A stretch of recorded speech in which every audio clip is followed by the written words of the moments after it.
considering throughout this course that conflict comes with leading change. So I want to add more conflict resolution tips and techniques to help you as you move forward. Conflict comes in 4 varieties. Most of us think of it when we see people disagreeing with one another. But we also have internal conflict. Should I stay in this job? Should I leave? And third, we have conflicts with institutions or groups or countries. And this is the basis of great leadership, when we learn to fight well.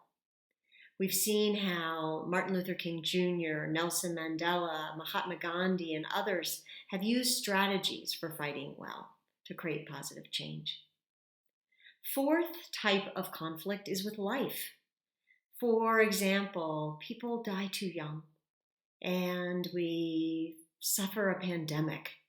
These are those types of conflicts where you want to yell at the sky and say, really? This too? Learning that there are 4 types of conflict through my research, it's also been a gift to recognize that the same conflict resolution techniques and skills can be used in all 4 of these areas. So as you gather conflict resolution techniques, know that whenever you have a disagreement or a challenge, you can apply them. For example, remember that you can see any conflict, any challenge as an opportunity. That when conflict comes, to be grateful, as we've discussed, so you'll fight at your best. We want to use both our heads and our hearts in conflict resolution. You want to be both smart, strategic, but also honorable. In the ancient Tibetan Bon tradition, it's said that we want our minds to be sharp and our hearts so open that we could feel a mosquito land on it. From The Art of War, we are told to take our enemies whole, or to look for an inclusive solution where everyone comes out better. One of our conflict resolution techniques, thus, is to ask, tell me more, and to go for the win-win. When looking for the win-win, it is indeed a huge challenge, but I want to remind you of the Mandorla. As you work to create breakthrough change, it helps to think of the Mandorla as the word and. How can we care for the environment and do mining successfully? How in healthcare can we care for patients and profits?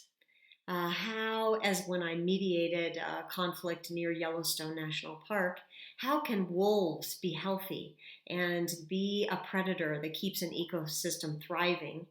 And how can the ranching industry remain whole? How can we make sure that your needs and another's needs are cared for? Sometimes we will think there's no hope, and our work is understanding what I need and what you need to bring us to a place where there's a huge breakthrough. I want to offer you 4 gifts that you can use at any time in conflict. I use them whenever I'm challenged. 1 is to ask open-ended questions. The second is to be flexible and have the willingness to laugh at ourselves. Third is to listen and acknowledge all the perspectives. And 4th is to share your own truth. Let's dive into each. Ask open-ended questions. These are transformative questions that cannot be answered with a yes or a no. Conflict makes us stressed. So if you can ask another person a really good open-ended question like, what am I missing here? What would help? What would you love to see happen? This gives you a chance to breathe and recenter, and at the same time get more information about where you stand. Number 2, be flexible.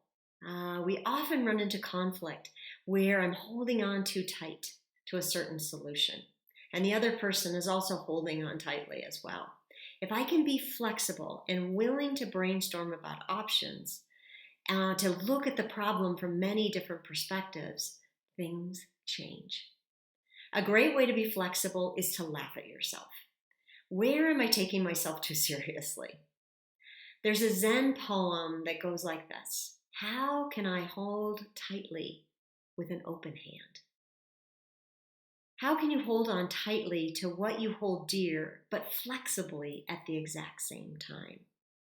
When you're looking for a win-win solution, we need to listen to all the stakeholders. What do you want? What do I want? What might be possible? So as you listen, acknowledge what you're hearing. Acknowledgement is to let the other person know you've heard what they've said. It does not mean that you agree with it. This is important. How can you let me know that you've heard the content of my message, the emotion behind it, and the overall impact?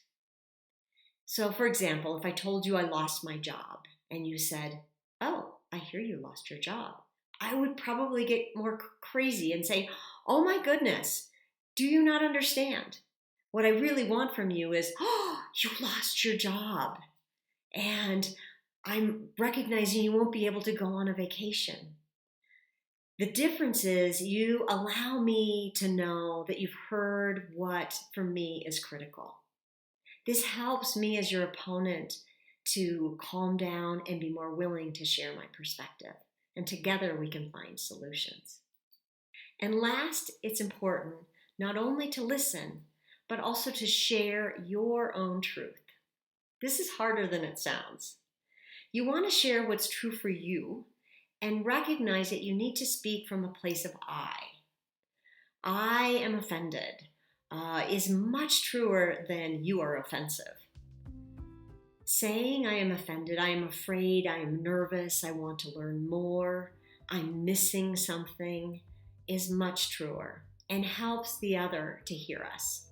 I want to leave you with this quote: do not judge each day by the harvest you reap, but by the seeds you plant. After 2 decades of supporting leaders like you, it is amazing to see what planting tiny seeds can yield. I'm cheering you on.